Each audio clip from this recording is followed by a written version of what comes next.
अस्सलाम वालेकुम वतन वासियो। ही तव्हां अवॉर्ड्स ॾिसी रहिया आहियो। ही मुंहिंजी लाइफ अचीवमेंट आहे।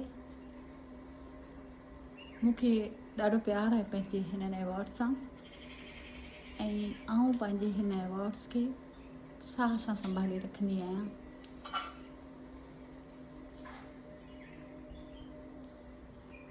छो त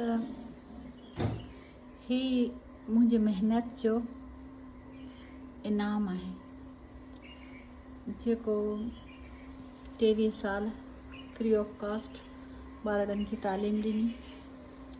उन जी मञता अवॉर्ड आहिनि ही मुंहिंजा, ऐं ही मुंहिंजी लाइफ जो पहिरीं अचीवमेंट आहे, पहिरियों अवॉर्ड आहे जेको स्काला कैनेडा जी तरफ़ खां मिलियो हुयो। ऐं जॾहिं फ्री में आऊं ॿारनि खे तालीम ॾींदी हुअसि, उनखे 17 साल गुज़री विया। 17 साल खां पोइ मूंखे स्काला कैनेडियन हिकिड़ो अवॉर्ड मिलियो। उन इहो त मूं में हिकिड़ो जीअण जो नओं उत्साह पैदा कयो हो।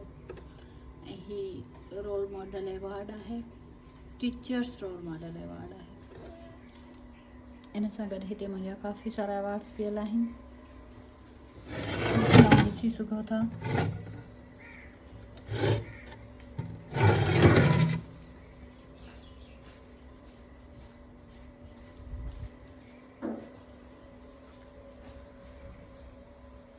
ही मुंहिंजी सम्झो त कि ज़िंदगी जी कमाई आहे, मुंहिंजी लाइफ अचीवमेंट आहे। ऐं ही जेके तव्हां कप्स ॾिसी रहिया आहियो, ही मुंहिंजे पुटु मोहम्मद सिराज जा आहिनि।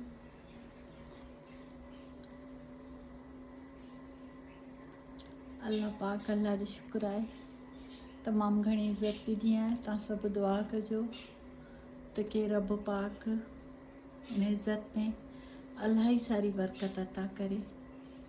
आमीन या रब्बल आलमीन। अॼु दिलि चयो त कि तव्हां सां हिन अवॉर्ड्स जी वीडियो ठाहे शेयर कजे। सो मुंहिंजे चैनल खे सब्सक्राइब करणु न विसारिजो।